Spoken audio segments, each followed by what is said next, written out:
ہو تو لوگ مسجد میں آ رہے ہوتے ہیں اور پھر بہت جلدی نکلنے کی ہوتی ہے.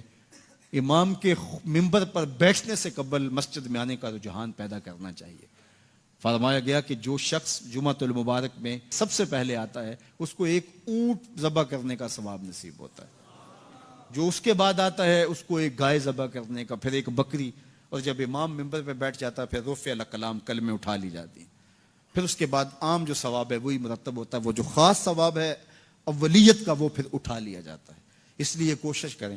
میں سمجھتا ہوں اس میں ہمارے خطباء کا بھی بہت قصور ہے کہ بعض کا ممبر سے کوئی مربوط گفتگو نہیں ملے گی، کوئی منظم کلام نصیب نہیں ہوگا، اور کوئی با مقصد بات لوگوں تک نہیں پہنچائی جائے گی تو لوگوں کی دلچسپی نہیں ہوگی، لوگ پھر دیر سے آئیں گے. ایک تو یہ بات بھی ہے. لیکن دوسری بات یہ ہے کہ ہمارے ہاں عمومی طور پہ اجتماعی رویہ یہ ہے کہ مسجد میں دیر سے جانے کا فیشن.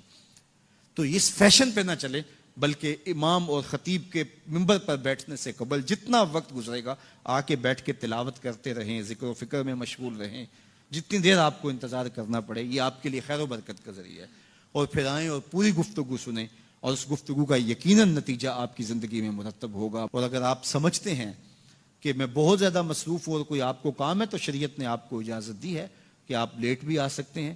لیکن اذا نودی للصلاۃ من یوم الجمعۃ فاسعوا الی ذکر اللہ وذروا البیع، وہ حکم دیا گیا جب جمعے کی اذان پکاری جائے تو اس کے بعد پھر آپ کاروبار نہیں کر سکتے، پھر کاروبار کرنا حرام ہو جاتا ہے آپ کے اوپر.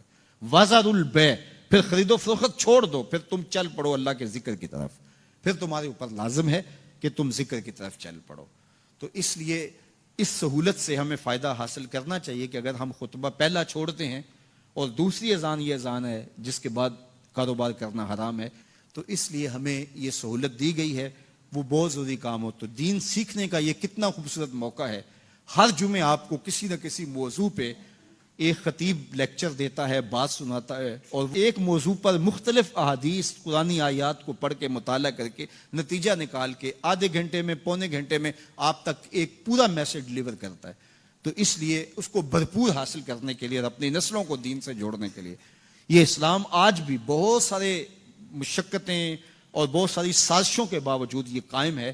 اس لیے کہ اس نے خوبصورت ہمیں نظم دیا ہے. محلے کی سطح پہ 5 گانا نماز ہے، علاقے کی سطح پہ جمعہ ہے، سالانہ شہر کی سطح پر 2 عید کے اجتماع ہیں، اور عالمی سطح پہ حج کا اجتماع ہے. تو یہ ایک نظم ہے جو ہمیں دیا گیا اور یہ ہمیں جوڑے رکھتا ہے اور یہ ہماری وحدت کی علامت ہے.